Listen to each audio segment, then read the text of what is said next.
We don't want that there. uh, there I am. Hey, folks. That's what you get for coming off of one show to another real quick. Okay, folks, how you doing? Let's go to your comments real quick. Glad you could join us this evening. We are streaming live right now on Rumble. So if you're following, we are also on Facebook. You can go ahead.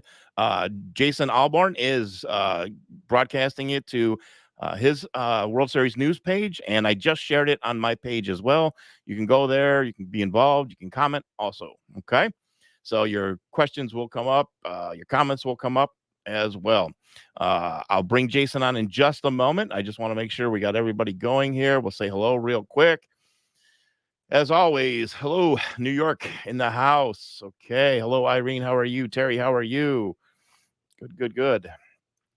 Wisconsin in the house. We have people from all over joining in. Jeff from Indiana. Nice. Also another Indiana in the house. Good. South Carolina is in the house.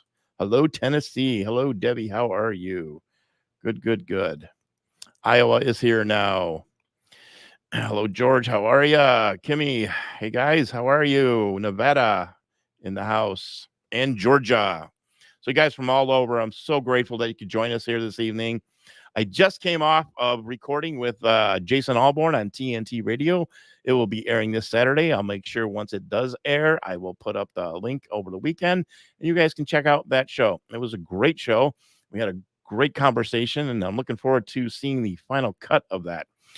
All right, so keep them coming. I see your comments and everything else. So I'm going to bring Jason on real quick, and we're going to get underway because I'm being told that what I thought was going to be a guest on the previous show with TNT, that guest is, I think, coming on to this podcast tonight.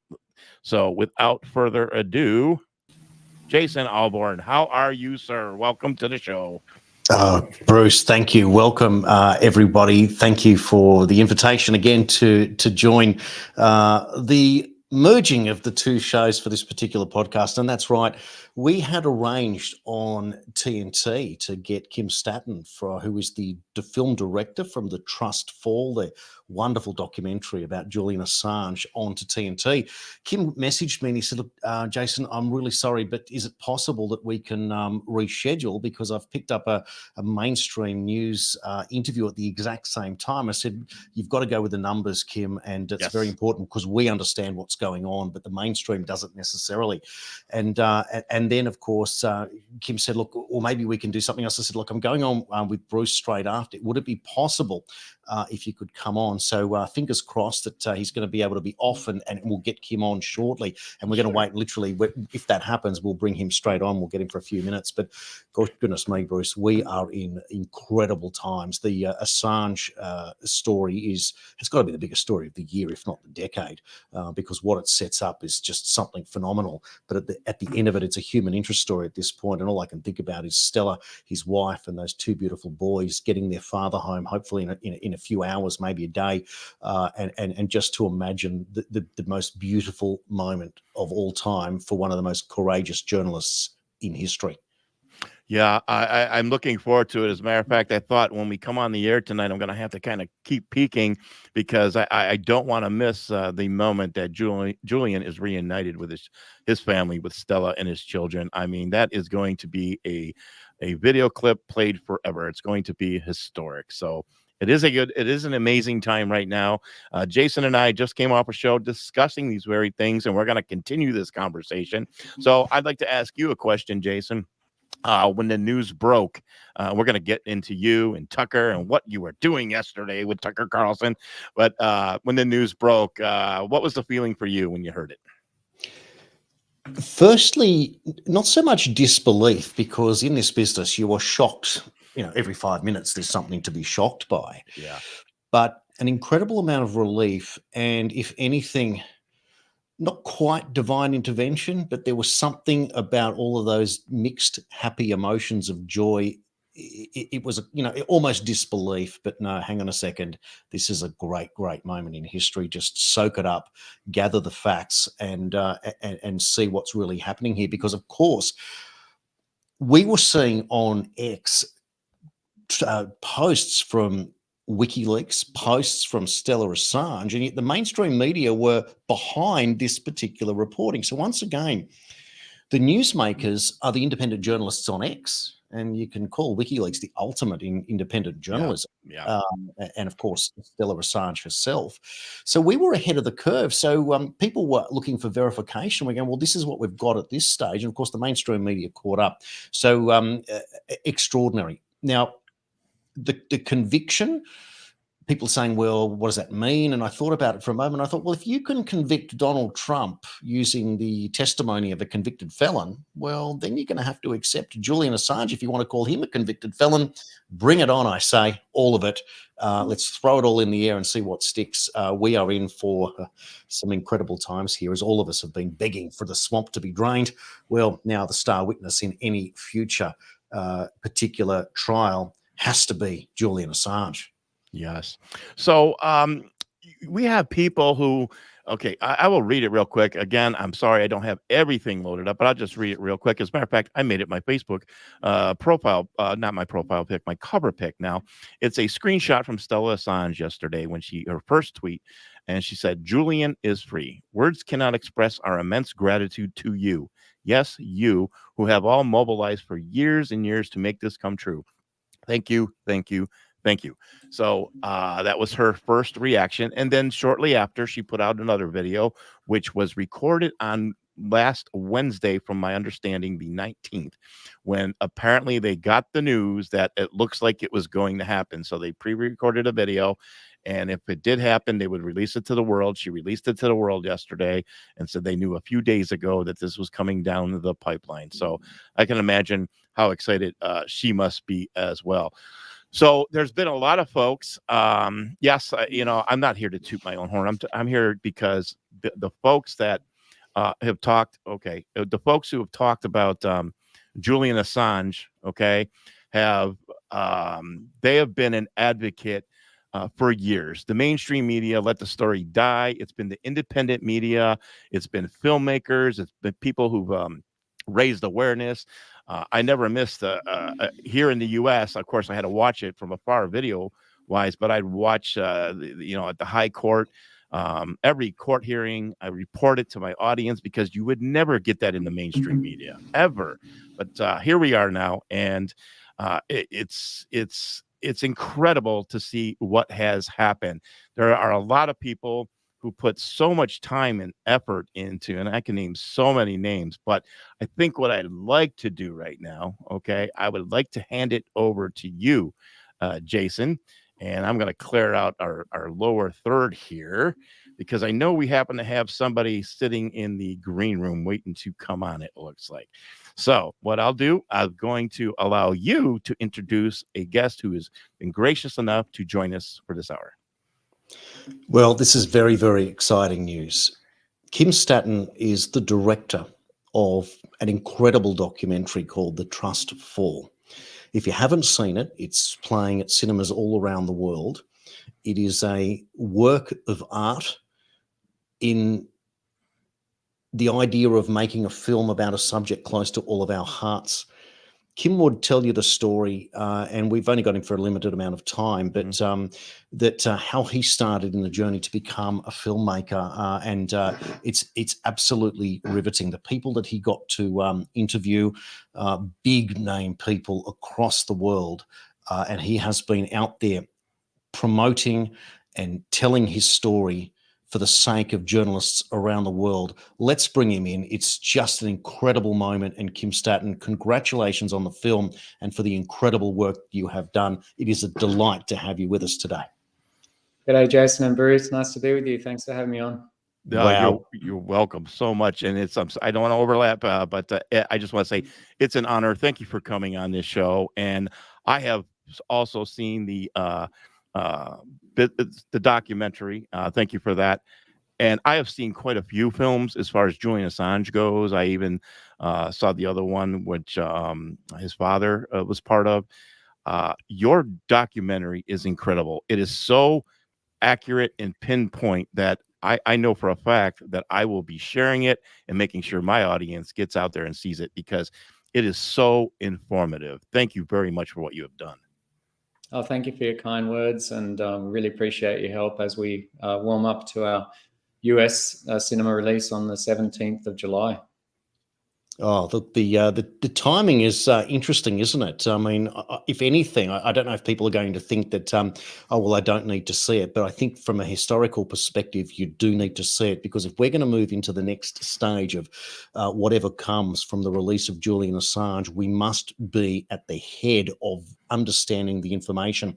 And Kim, the biggest point, now this came up yesterday at the Tucker Carlson event in Canberra, where one of the journalists asked Tucker Carlson if Julian Assange put people in danger. Now, in your film, you explain this beautifully, and I was wondering if you perhaps could recap on that particular occasion where Julian has brought in other journalists from other countries just to put perspective on this nonsense claim from this mainstream journalist. Yeah, look, it's a completely ridiculous idea that Julian put lives at risk. At the trial of Chelsea Manning in 2013, the Pentagon had to admit under oath that no lives were put at risk, and they spent millions of dollars researching that. So this is completely bogus, and it's also just it's like a turning of the tables. It's a method to try to, the pot calling the kettle black, right? So it's literally what Julian was exposing from the Iraq and Afghan wars were all of these thousands of unreported civilian deaths. In the Iraq war logs, we discovered 15,000 previously unreported deaths. And that's more than 9/11, just for context. It's an incredible exposure and disclosure. It's the whole idea. I mean, one of the main aims of WikiLeaks was to avoid the loss of life, to end wars through justice, through transparency, through exposing, these wars for profit, endless wars that were designed to, put money into the hands of a transnational security elite. So it's just one of the many smears, one of the many tactics that have been used against Julian. It's so wonderful to be able to talk in the past tense with him now. His freedom is just possibly hours away. They've already had the hearing. The hearing may be in motion right now in Saipan, in the Western Pacific Ocean, where he's pleading guilty to one count on the 18-count indictment, the charge of conspiring to unlawfully obtain and disseminate classified information. It's unfortunate that that he had to plead guilty, because he's not guilty of anything at all. But that's the deal. And when you're dealing with the biggest empire that's ever existed, the most powerful empire on the planet, it's a pretty good deal that they're dropping 17 charges and he's having to falsely admit to one. He's a brilliant man, and he's playing chess to get out of the predicament and to avoid being in the hands of his tormentors in the US. Yes, I could definitely understand what you're saying there. I want to ask you something. I can understand what it's like to put the amount of time you have into a documentary. I have some background in that, and I know it's a tremendous amount of work and energy that goes into what you just accomplished. What was the feeling like for you yesterday when the news dropped that Julian has been set free? Well, look, the film, for anyone that's seen it, it is very much in support of Julian. We give 1 minute to his opponents and 2 hours and 13 minutes to his supporters. And the film was designed as a campaign film, not only an impact film, but a film with the goal to get Julian free. At every event that we've attended where we presented the film, I've said to the audience, we will show this film until Julian is free.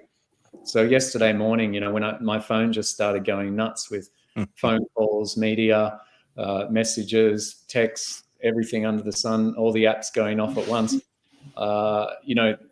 My first thing was, these are mainstream media articles, and I've really trained myself to completely disregard anything coming out of the mainstream. So I was very dubious at first. I was skeptical, cynical even, and hopped over to WikiLeaks X page and Stella's page, and within an hour or two, there were updates. There was literally a video of Julian walking onto the plane, filmed by WikiLeaks. So that was the confirmation. And then, there was just a bit of confusion of how has this transpired? And he's getting onto the plane without handcuffs, so he's obviously free in some way, to some degree.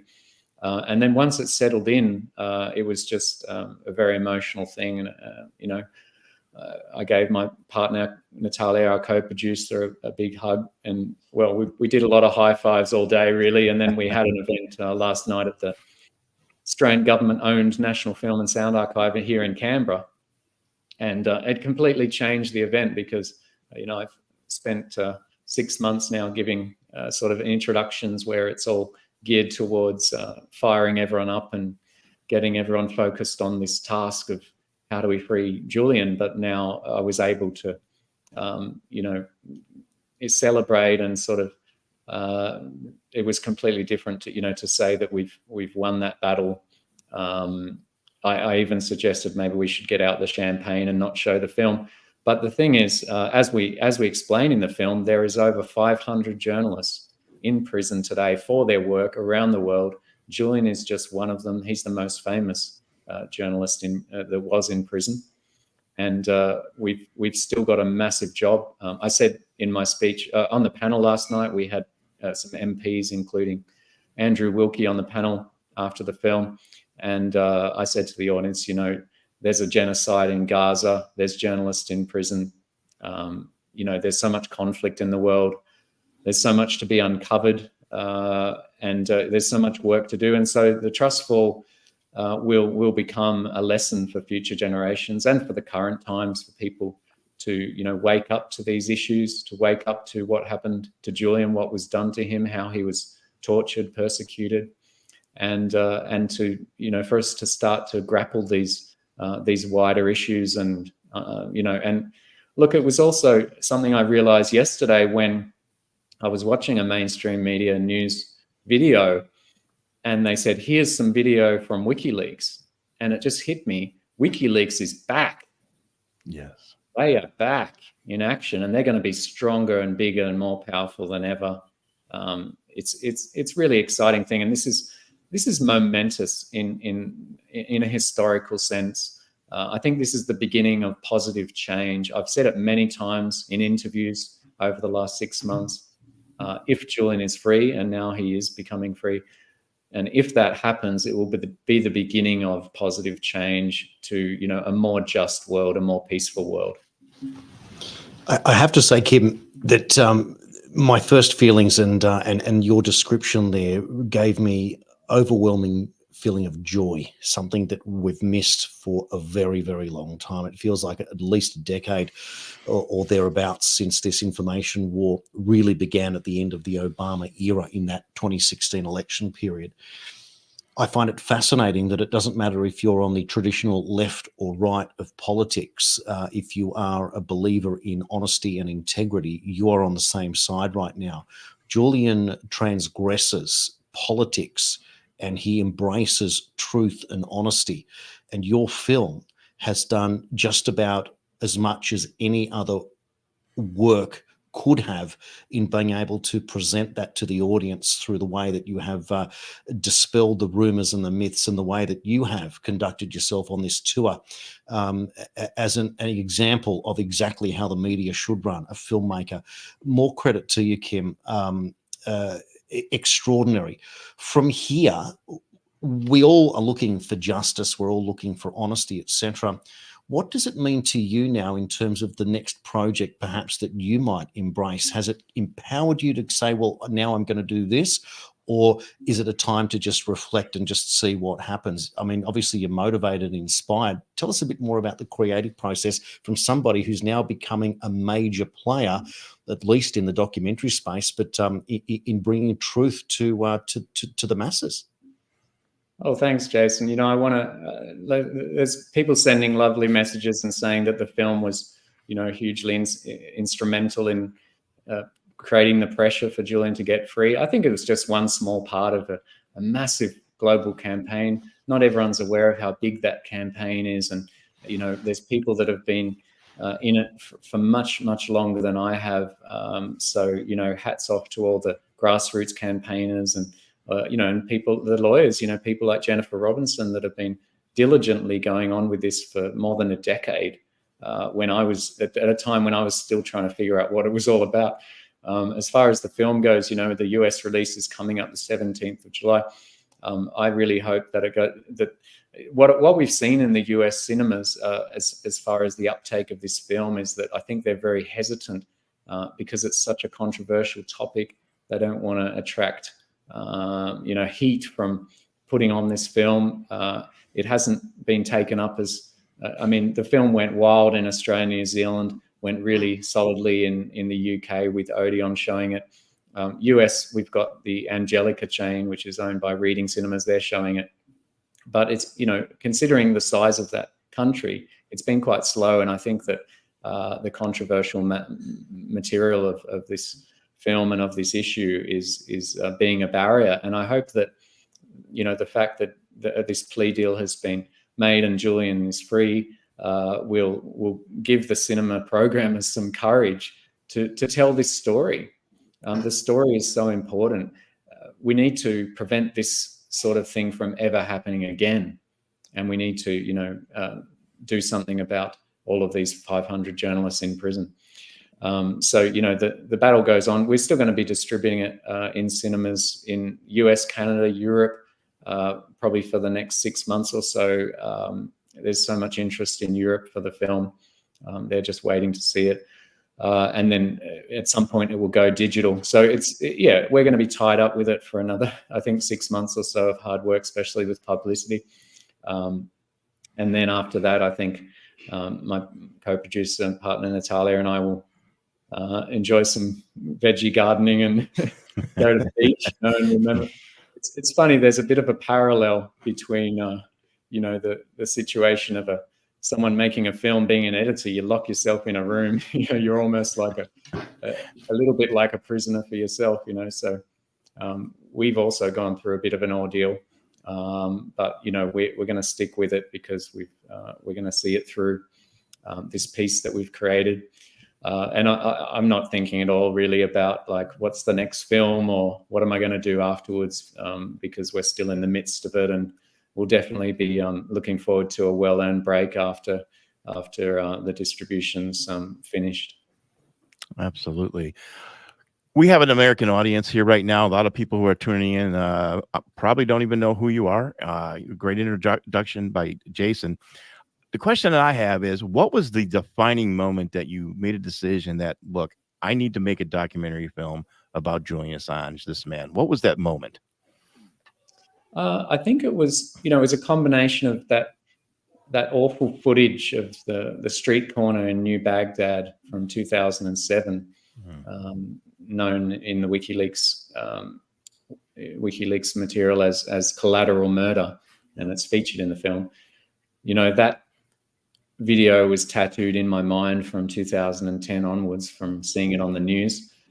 And, you know, when I gradually pieced together the story and started to realize that there was a travesty of justice, an incredible injustice being done to an Australian journalist, a fellow Australian, I started to, you know, look into the story. And then it was, I think it was when I went to a talk nearby, a local talk in New South Wales, Australia, by Julian's father, John Shipton. And he described this scenario of Julian being in a glass box at the back of the court. You know, Natalia and I, we looked at each other and just our jaws dropped, and we just knew that there was something incredibly wrong going on here. You know, for that incredible imbalance in that legal situation of a courtroom where equal side could be given to each party. So, you know, that just really cemented our determination to do something. And the other factor was that I just felt like I had catching up to do. I'd been asleep on this issue. I'd been involved in other activism causes, but really late to the Assange free speech issue, and just wanted to get involved and do something to help. It's reflecting on it, and as you were speaking there, I was remembering the film, and there's just one component, and I know we're tight for time, but if you can just explain the component of the film involving the animation for those that haven't yet seen it, how that came together, because it's one of the defining moments, the way that it separates your film from anything else on Julian, so beautifully told, such a horrific story, and of course now with a happy ending. But I was hoping to explain some of the art to encourage people to go see this magnificent film. Yeah, we never wanted to make a cold, dry, boring documentary, political documentary. No one really enjoys those except sort of cold, dry political journalists.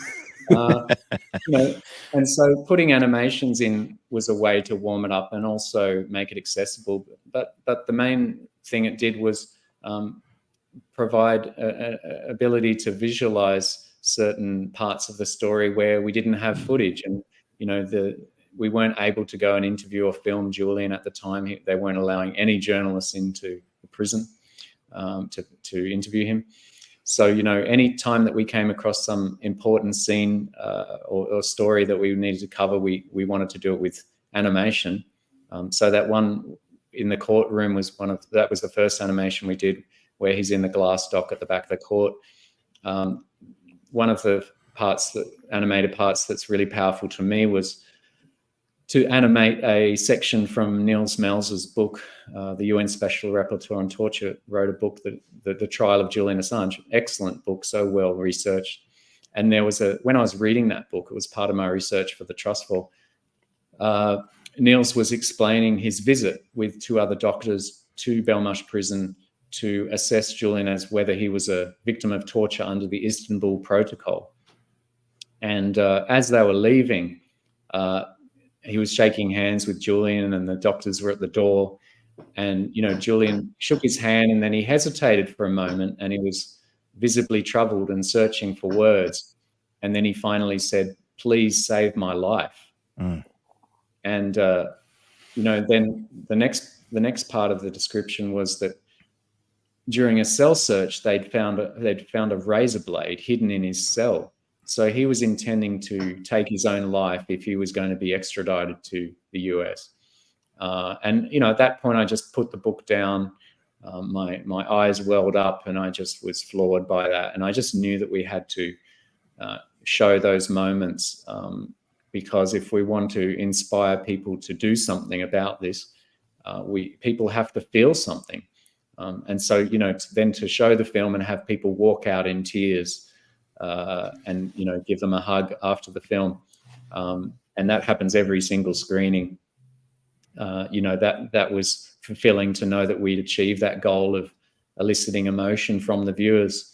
And that's probably not the best advertisement for come and see the film, but it also has inspiration at the end. And look, now we can watch it back and look at it as a lesson, and be so happy that Julian is getting free now, and this is just a look back at what was done to him, something that we can learn from history. I too appreciated the animation in that it caught me by surprise, and I thought this is an incredible, well thought out idea to do that, to grab people's emotions. One of the folks that have been a very vocal advocate for Julian Assange on the world stage has been Pink Floyd's Roger Waters. When I watched the film, I said, wait a minute, I know that voice right away as soon as I heard it. How'd that come about with you and Roger to have him do a voiceover? Yeah, I'll tell you the little story there. I'm going to have to go shortly because it's 10:30. I haven't even had breakfast here yet. Running out of calories. We had a wish list of celebrity voices because we thought that would also attract people into this cause, into watching the film. And I had trouble reaching all of them. It's really tricky to reach high profile people.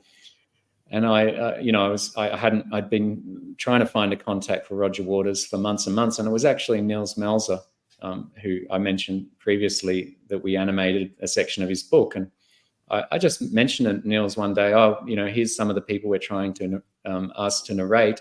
And he said, I got Roger's phone number. I'll text him for you. And then, 5 minutes later, there's an email from Roger saying, "Yeah, happy to narrate."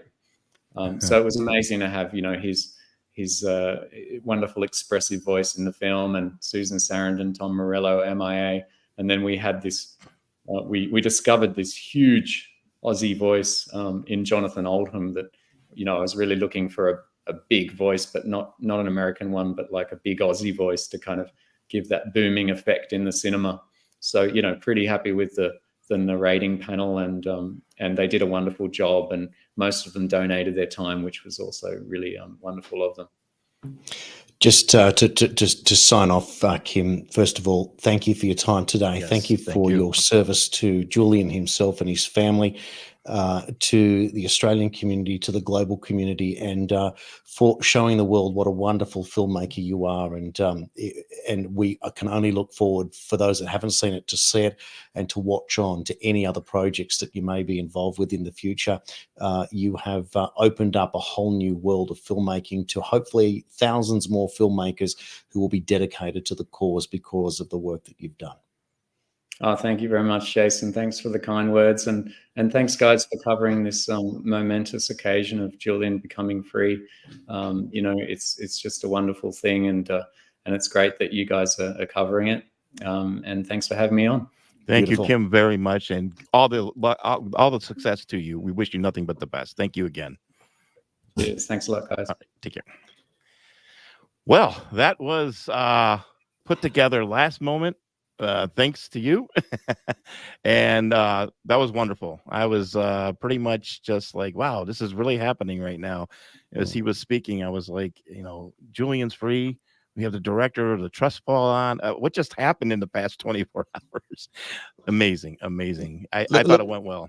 Let me just say, Bruce, congratulations to you also for just, just being what everyone has been begging for forever. Good, honest news from a good, honest man doing the hard yards. And you know what? Maybe this is divine intervention, just opening doors as it should for all of us. And congratulations to our viewers, and the same way. And if you don't mind, leaving more comments, please share it and let people know that this was the interview that Bruce broke through and met the director of the trust for, Kim Statton, and it is such a great film. And I know we're gloating today, but you know what? Sometimes you've just got to float a little bit on the successes and realize that this is not just about some of us, it's about all of us. And this is the great thing, the lefties and the righties, the nationalists, maybe not the globalists, are all cheering in unison because a brave Australian, the bravest, I don't think they get much braver than Julian Assange, will soon be reunited with his wife and his 2 young boys. And Bruce, that's the thing that I can't stop. My heart beats out of its chest when I think of those boys getting to see their dad for the first time free. That's just something else to me, something else.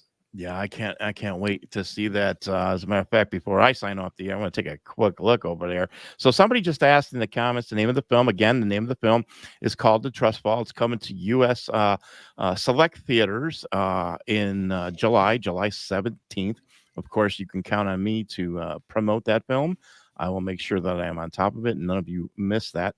If there's anything, if you want to if you could reach out to Kim again and just let him know that if there's anything we can do here in the U.S., because I know when it comes to independent films, sometimes it takes the work of the people to call their local theaters and ask, can you get it up? So whatever it is, I'm willing to continue to do that. Same things I did with, some of the other films, and with the most recent film by Julian's dad, John Shipton, which was oh gosh, it escapes me and I feel like an idiot right now. It'll come to me. I know it's on the tip of my tongue, but I did the same thing. I promoted that film. They came here.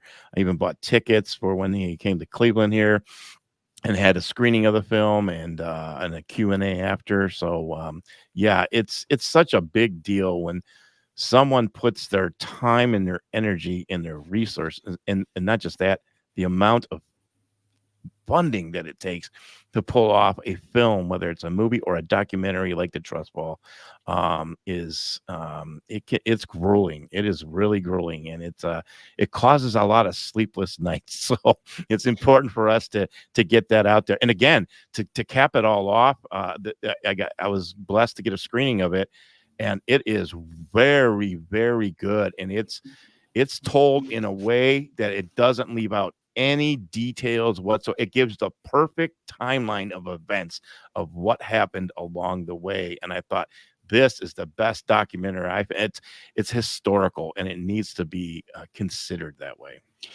Bruce, the question that I brought up for Kim was the one about the question about putting lives in danger, because this specific moment in the film has journalists from the United States and Germany scrutinizing the work and saying, no, it's ready to go out. And Julian actually says, no, I want more. So it's the opposite of what's being portrayed in the media.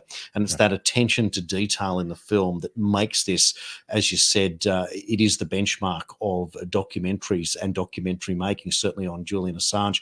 And that's the reason why we're encouraging so many people to watch it, because you're going to need to answer questions in the future for those that are going to say, but he's a convicted felon. Yep. Well, we'll see what happens there. And of course, it may well be that a Trump presidency goes past and pardons him, or whatever process that is. Yeah. But let me just say this. If you can convict Donald Trump using the testimony of a convicted felon, Michael Cohen, well, you've set a precedent there for if you're going to go down that pathway, when Julian Assange's testimony is going to scare the living daylights out of the establishment. And there are many people on both sides of the fence, including one Mike Pompeo, who might be very, very nervous at this moment. Mm-hmm. We've talked about that in the past, Bruce, and sometimes the people that you think are the good guys may not necessarily be that way. All it's doing for mine is setting things up. We don't know what's going to happen with the debate. We're hearing rumors that Trump has selected a VP, some suggesting it might be Vivek Ramaswamy based on certain criteria that he announced. We don't know any of that for the moment. It's fascinating times, but at this stage, we're energized. And I'll tell you what, if you're a Biden, Kamala Harris supporter at this stage, you must be thinking, well, maybe we're not going to be returned in November. Something else is coming, and that should give plenty of us hope that at long last change is coming. Yeah, that's for sure. I'll tell you what, though. There's one thing that you just reminded me of, and I don't want to lose my thought because I spoke about it on the previous interview. Now that I have my particular audience, who they're incredible. I'm so blessed to have them. I just want to remind them that it's very important right now to put politics aside, okay? Here's a warning to everybody, all right? You can rest assured, even though we're all celebrating Julian being freed, etc., which we all should be doing, you have to understand that Stella Assange herself, and we don't know how Julian's going to feel. We don't know what's going to come about in the coming days, what he's going to say, and whenever he does say something. But I'm sure there's great animosity for someone like a Mike Pompeo. I know she's displayed that because of the story of them putting out a hit on Julian Assange, if you will. There's probably some animosity for Donald Trump not pardoning him before he left. And there's probably animosity for Joe Biden as well, because, like I said, I've been paying attention, and I said last night, let's let the hours pass. I want to see if the Biden administration embraces this moment, because you're in a presidential race right now. That is something that you would hold on to. I mean, I would have came out if I was president last night when that news broke, and it was the American Department of Justice who was behind this. I would have come out to the podium and say, yes, I did this, and etc. But that hasn't happened. With that being said, I'm going to roll over something to you because you did it to me. All right. With that being said, now the Biden administration is not gloating about this. We have some coincidences going on with this number 17. All right.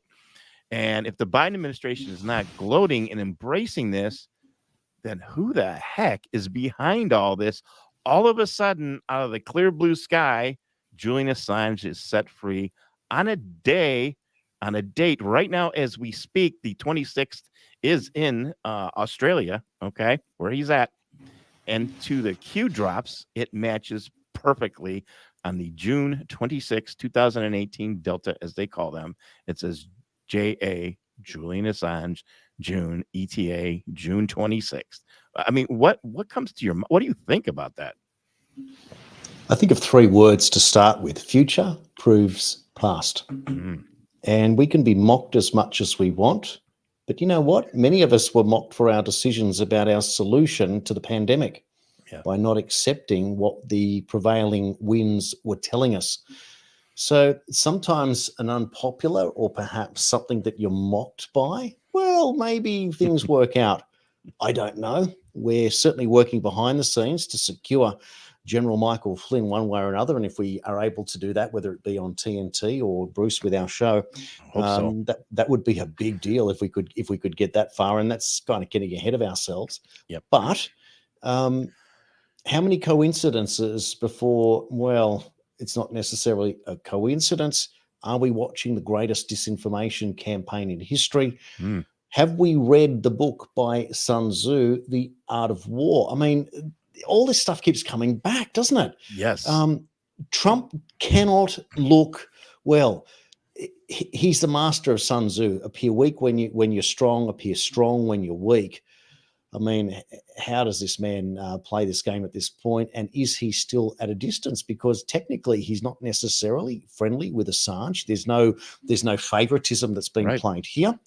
It's the same with RFK Jr. And RFK Jr. could become Trump's great soldier as Attorney General, given what he knows about the pandemic and about the solution and about his uncle, all the things that we want truth for. And you can bet that Trump himself has questions about 9/11.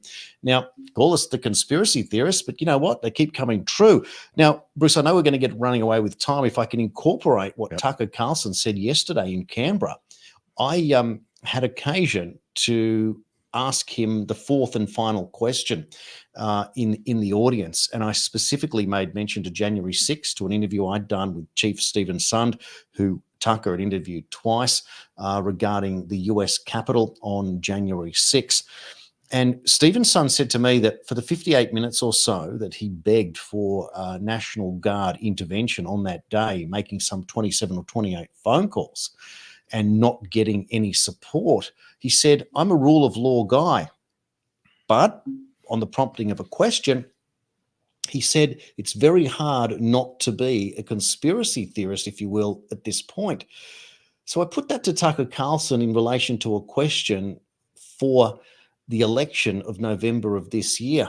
Tucker, unbelievably, didn't dismiss me like he did the 3 mainstream journalists who he soundly put in their place. He provided a 10-minute answer to the audience, and it was riveting because he explained, as you did on our show today earlier, that conspiracy theory was the term given to those that were doubting the JFK assassination narrative, and he went into great detail about that.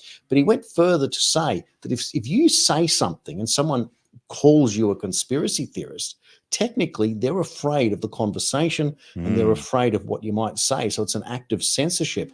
And that was a big point from Tucker to say that. So he wasn't shying away from it. Equally, he said, when it comes to the election, this idea of no election identification and he went into mail-in ballots, but he also talked about voting machines. So he addressed all of the questions because I brought up 2000 mules as an example. And he explained the idea that you can't have identification because it may offend the African-American community who doesn't use it is a complete nonsense, to which I think I said, for mine, it is the ultimate racist comment to say that a certain part of the community is incapable of carrying identification. What a disgusting thing to say, to pretend that we're the racists. It's the exact opposite. And as Tucker said, I'm not racist. I care. I have empathy for all people, including immigrants. But what I do say that if people are coming into our country, for example, en masse, that's a compliment to us because they want to be here. How's that hatred? It's the exact opposite. So this is the point now that all these things are starting to unravel in real time, and it's no different when it comes to 17 and convenient dates like June 26 to make people go, wow, there is something here. I think the lesson, though, is to stick to the facts as much as you can. Be as informed as much as you can. And if, as Tucker said, if there's no evidence for something, well, there's a reason there's no evidence. It's probably not true, but find the evidence. And that's the big issue here. And I think all of us as observers, we're all citizen. Anyone who puts a post up on their social media technically is a citizen journalist when you're reflecting on what's going on. all of us take that as a great lesson. And I think I was blessed to be in the company of what I would regard now as the world's #1 newsman yesterday in Canberra. Yeah. When I saw those pictures you sent me, I didn't realize that that was last night and you were there. And then it dawned on me right away. I'm like, wait a minute. You send me a picture. You're in the same room with Tucker Carlson. It's in Australia. And it's the same day Tucker is in Australia, is the same day that Julian Assange is set free and going home to Australia. Do you think there's possibly a situation brewing where Tucker just happens to be there? Maybe he got tipped off and there's an interview in the works here very soon? Well, there has been some speculation that that was the case. I would say that Clive Palmer, who is the promoter, who's been accused of being controlled opposition, for goodness sake, here in Australia, he would have to be a very, very clever man to have pulled that one off. So you'd probably say that that may well be a convenience. But if it was ever to come out that Clive knew and that happened and he put it all together, well, that would reverse that. He wouldn't be controlled opposition. He would be opposition. And that would put him where I think Clive really would fancy himself as Australia's version of Donald Trump. He has been elected to Parliament, I think in the year 2010 to 13 or 13 to 16. Clive was a member for once, but he is our billionaire mining magnate who has put a lot of money back into the community one way or another, has been accused of many things that have proven to be untrue. Where have we learnt that before? So it is certainly fascinating. But if there was ever anyone to interview Julian Assange, it would be Tucker Carlson in Australia to meet him, and it would just be incredible if that was the case. And you could only think that he would eclipse the 100 and so million views that Donald Trump got on the Tucker Show. You'd have to think he might even be able to double it. Yeah, exactly. I think, and also I find it very interesting that the timing of everything. It was just months ago that Tucker was let go from Fox, and now he's got free reign. And once he got that free reign, if you will, and he is an independent journalist right now, and he's not under the dictatorship of a controlled opposition and network, big mainstream network. So he's the biggest independent journalist in the world, no question about that. But I also question that timing too. Was this something that was, just like the Q drops with the 26th and being dead accurate with calling Julian Assange's release date, and then Tucker getting out of the mainstream media to be a part of bringing the truth to the world, just like Elon Musk, the whole timing of everything. He'll purchase Twitter to save free speech, and then now Tucker is taken away. So in a sense, it is much better that Tucker is no longer at Fox News. The first initial thought was, oh, we're upset and stuff. But when you look at the grand scheme of things, it's for the best. And right now, like we discussed before, the world is changing very fast. This week alone, and it's only Tuesday, okay? This week alone is just mind-blowing already. I just did a podcast on the speed of BRICS, how fast that's going, the alliances, the countries that are joining, and how quick that is moving. All I know is that right now, the panic is coming from the current deep state establishment, the current U.S. administration, NATO, WEF, the WHO, all of them who are in cahoots, if you will. That's the word we want to use. They're really panicking because you can see it in the news. You can see it in the headlines. Is that your view coming from Australia as well? It's almost a mirror. It's extraordinary, isn't it? I've just noticed some of the comments, Bruce. Yes. From Mark Dobman, their timing is everything. Savvy Soul, no such thing as coincidence. Richard Love, I've loved being a conspiracy theorist. I've been on the right side of everything for the last decade. Isn't it wonderful, therefore, that when you can trust your intuition and know that you've done the hard yards in terms of the research, that you can reaffirm? But I will say that it does come with a small caveat. Just be aware of confirmation bias. It's the idea that when something supports what you believe in, that you don't depend on it or lean on it too much. Still go with the facts, because you know what? This is a movement. And I'll just reflect again what you said about Tucker when you were, mentioning that he's left Fox and perhaps a little bit nervous or something like that. On the contrary, what Tucker Carlson has now done has opened up that independent media is now the new media. We now have the man at the top of the pyramid doing the work that he's doing. And that's obviously based on credentials, 33 years in the news business, and hundreds of millions of views for his interviews, therefore. So that's what we all aspire to. At the same time, we're not view junkies or clickbait operators. Right. We're not interested in any of that. It is a process of building, and sometimes life gets in the way and you can't do your shows for a couple of weeks or months, or circumstances dictate certain things, and you lose your audience again. And you might have 50,000 followers and getting 30 views on a video, wondering what's going on. But this is the momentum. Consistency is a major part of it, and being supported by so many people in the audience makes a huge difference. And it is a community. You are all part of Mindfix TV, and I'm only grateful that World Series News can be part of the journey at the same time here. And I know it's a bit of a community service announcement, but you can see that it's all coming together.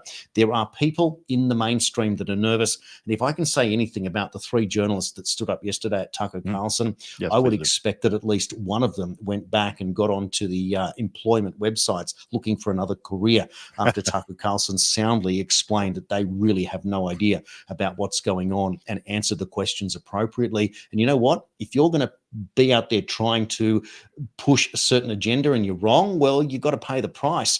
They need to go back to journalism school, and they might be book smart, but they have absolutely no idea about how the real world works. And of course, Bruce, your audience does. But we're right in the thick of the game time. We are now on the field. This is game time. And the most important thing now is to get to November 5, is to get to a free and fair election, please God. But maybe with the release of Julian Assange being perhaps itself some form of divine intervention, if you will, it provides us with the faith to know and to trust that we can't be scared of nuclear war. We can't be scared of a false flag. We just go straight ahead, live our best lives, smiles on our faces, and point out to the world how wonderful things can be if only we can bring truth and justice to the surface and get rid of the bad actors that have been holding us back as humans and as planet Earth for literally hundreds, if not thousands of years. Wow. Well said, Jason. That was really good, really powerful. Exactly. I'd like to also say something real quick as well, because it's something that I said in the previous show. I just want to give everybody at home my take when it comes to what lies ahead. We don't know what's going to happen come November 5th, 2024. I am on the fence about that. I don't know if we're going to be able to pull it off. I had mentioned about Tulsi Gabbard just made a video, I think it was yesterday, explaining how right now in Ukraine, they're in martial law, which then suspends the presidential election. So the presidential election in Ukraine has been suspended. Zelensky's term is lapsed, which makes him technically a dictator right now.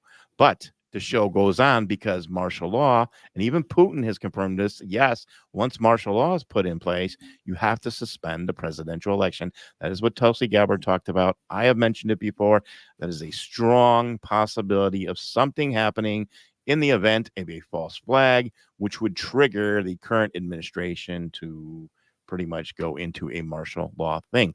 I personally think that is something that is going to backfire on them, because I think it might be a plan of that, again, that number 17 group, because everything, they're a step ahead, and they want these people to do these things, just like they wanted them to put sanctions on Putin, because once they put sanctions on Putin, all of a sudden the BRICS Global Alliance just came out like sharks, just growing and growing and growing. But the bottom line is, at the end of the day, whatever lies ahead of us, whatever hurdles, whatever speed bumps, whatever storm we're about to go through, we're going to get through it. There is a light on the other side of that tunnel. The clouds are going to part. There's going to be a rainbow. It's going to be a new day. Just got to hold on a little bit longer.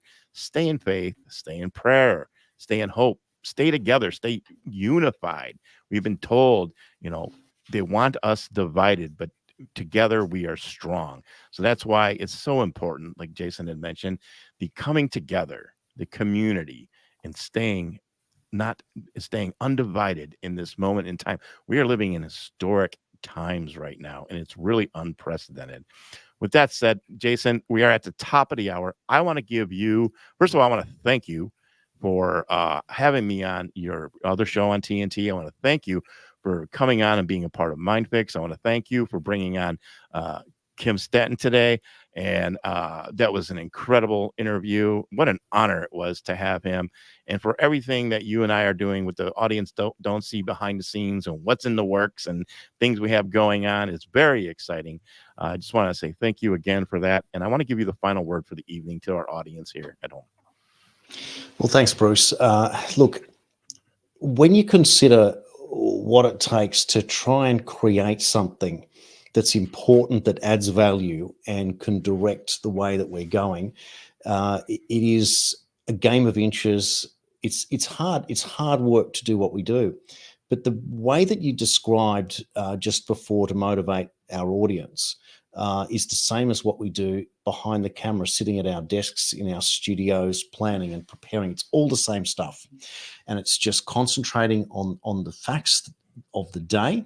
It's deciphering from the propaganda, and it is getting out there and doing that great work. Okay. Behind the scenes, a very different show on TNT. It's a long form interview show. I do many hours of interviews each weekend across all walks of life. It's very, very heavy at the moment on all the health stuff. The amount of doctors are quite extraordinary. I would just like to say that on a completely separate note, I did an interview last Saturday with Dr. Gavin Ashenden. I'm not sure if you're aware of who he is or if our audience is. He was the former chaplain to Queen Elizabeth. Imagine getting that interview. Amazing. And he explained the world as he saw it at the moment with Islamic immigration, cultural Marxism, one extreme right, one extreme left, versus the Christians, many of whom have dropped their faith in the age of wokeism. And therefore, he painted a picture of a triangle. We then discussed in detail the economics of the modern era, where he had already set up the notion of the over 50s and the under 50s, meaning that people who are under 50 today who are looking to get into the housing market may very well be struggling against the incredible costs of doing such a thing, which may be explaining how the architects at the WEF tell us this idea of you'll own nothing and be happy, because many people are already resigned to the fact that they'll ever own a property. So we pointed to other anomalies in the system. Another component of it was when I asked him about the royal family, given that he was the ultimate insider, he dropped a bomb and he said he expects in his lifetime, in William's lifetime, that the House of Windsor will collapse. Wow. On the back of Western civilization collapsing along with it. This is an incredible interview. I think it was the best interview I've ever done. I've done maybe 600-700 or more. He blew me away. The people who've seen it are coming back to me and say that is just an incredible interview. And I encourage people, if you want to, tntradio.live, episodes, Weekends with Jason Olbourne, scroll down. It's the last couple of interviews there for something to blow your mind. But the key to it was, Bruce, was that when we're talking about an immigration plan, Islamic immigration, that admits that it's designed to take over Europe, to have an open borders policy in the United States, you therefore realize that either people don't know what they're doing who are in power, or who are being dictated to above by the puppeteers, and they are only that. And therefore, everything is coming to a head. To just look there one more time at Richard Love when he says Australia needs its own Nigel Farage. Again, Nigel Farage in the UK, he's thrown a cat amongst the pigeons. Australia most certainly does. Yesterday at the Tucker Carlson event, I had spoken directly to Barnaby Joyce, Senator Alex Antic, Senator Malcolm Roberts, Senator Matt Canavan, Senator Ralph Babette, and I think there may have been perhaps one other. And they're all on the same page in relation to what's going on. Really, really interesting going. And as we get better at what we're doing, we're getting connected with what's going on here. We're not just talking from our bedrooms. We are now in the game, all of us. And let's be very, very proud of what's going on, Bruce.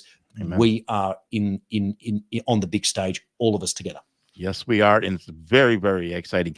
So tell everybody how they could find you on X and how they could find World Series News on Facebook. All right. So simply to go to, if you want to look up World Series News, it's World Series News Underground TV. For whatever reason, they won't let me take the Underground TV off to simplify it to World Series News. One of those crazy Facebook censorship ideas. And on X, I'm at Jason Q Citizen 1. Wow. And you know what that's a play on. Yes, we do. That's how you can find that out. And I just crossed the 2,000 followers on that platform. Gosh, it's hard work to build to build up again on a new social media platform. But every single one I think I've earned and deserved for providing good quality intel. And you'll see excerpts from my interviews, including the Gavin Ashenden and this other incredible interview this week from Dr. Herman Edeling, who explained in real time what Pfizer has done and the scientific fraud that's been involved. And he concludes that crimes against humanity have been made. And David Klatzau's another one. He's a forensic scientist who came on the show to talk about academic fraud and peer review capture. So let me say, Bruce, we are getting incredible guests and we're all working together. It's great. It's fantastic. It's exciting. And here we are. So with that, I just want to thank everybody who came on here tonight.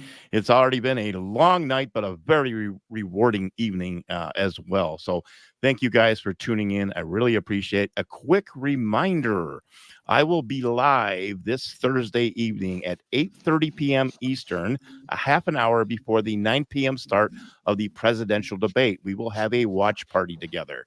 So you will be able to join in. It will be streamed to Rumble, okay? Rumble only, because I know they're throwing down the hammer, CNN, and podcasters who are going to broadcast it, but I know we'll be safe over on Rumble. So I will see you guys Thursday evening starting at 8:30 a.m. for the half-hour pre-show, and then we'll get into the debate, and we'll make fun of the crazy old man and that's currently in the White House.